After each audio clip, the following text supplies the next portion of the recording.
What advice would you give to any young writers who are starting out? Well, I think it's really important, Jenny and I talk about this a lot, to write stories that feel like yours and that feel close to you, rather than sort of what you think, trying to fill a hole that you think exists in the industry. But I think that the personal is universal, and sort of when we read the work of young writers to staff the show, we're really excited when we read something that's super specific that could have been written by no one else. Right, that may have nothing to do with girls or the voice of girls at all, but it's just really stands out for that. And also I'd say, like, just don't be precious about things that, especially in television, but also in features, you really have to, like, generate material a lot, and you have to get used to killing your darlings, and it's a good thing to get used to. When we first started with the show, I had so much trouble showing my drafts immediately to people. I was really hoarding them, and then I realized, well, they're just going to get sliced and diced and transformed within 2 seconds. So it was really liberating to start to just be open with the work. And what is it that makes Lena's writing so special, do you think?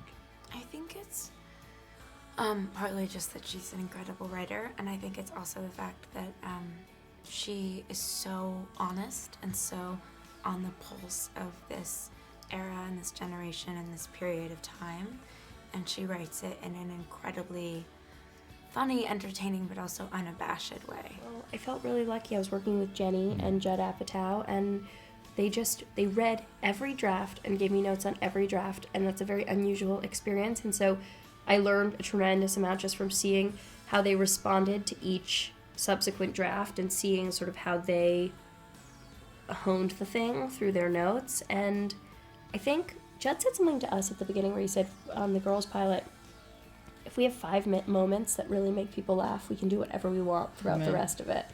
That's, a big Judd thing is great. I read the script and I couldn't believe that someone had written such an accurate transcript of conversations that I felt I had had. The way they speak, the cadence of the characters, the unique cadences of the characters. Each character was written very carefully already, even though no one had played them yet. She had such a clear sense of who she wanted each person to be.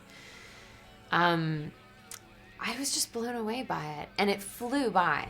And yet I felt like I knew all of them so thoroughly, and I felt like I knew where the show was going to go and wanted to know more, and felt like I knew the world already and yet couldn't wait for it to be populated by more people. It did exactly what a pilot script should do. And then I watched Tiny Furniture, and that just further solidified my desire to work with Lena, because I'd never seen anything like it, like no one had. And I thought her perspective was just so unique and so, I don't know, it was so modern. Everything about it was just so modern and yet kind of timeless. And I thought, well, if this is going to be the time capsule built to talk about girls in their mid-20s in these years, then I definitely want in. And what's your writing process? Like, do you write at a certain time in the day? Do you listen to music? I wish that I wrote a certain time in the day. I wish that I was able to sort of structure my life more, but I kind of write when I can, where I can. I write a lot in bed. I write a lot sort of in whatever little hole on set I've created for myself. I often listen to music on headphones, so shut everything else out.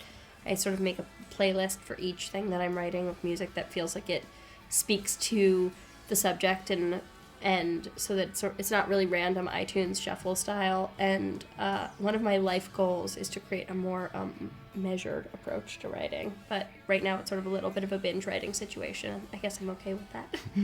And do some of those songs on those playlists sort of jump out and make it into the show? Totally. One of them was Dancing on My Own, which made it into episode 3 of season 1. That was a song that I was listening to a lot. Well, we wrote the first 3 episodes of Girls, and then it became apparent that it was actually meant to be sort of part of the fabric of the show. And oftentimes I'll write things into the scripts, and then everyone will go like, no, that's the weirdest, cheesiest choice in the world. And then our music supervisors will find something that works better. But the writing process is really musical for me. So if you could sit down with Lena and request any arc or scene or moment for Marnie, what would you ask for? Let's think. This is for season 4.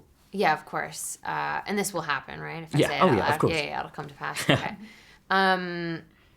Well, I will say that they've done an insanely brilliant job of writing Marnie thus far. So I would not, under other circumstances, ever mess with it. That said, I would love to be able to use it as an excuse to learn some skill. Like, if Marnie were to become a hip-hop dancer, I'd be very excited, because then I'd learn how to at least become like a bad Marnie hip-hop dancer. But I think in the process I would take hip-hop classes, and that's a skill I'd like to have, / I sort of think I already have, although I'd like to learn how to twerk properly and in private. I need private lessons. I don't want to learn in public or in front of anybody.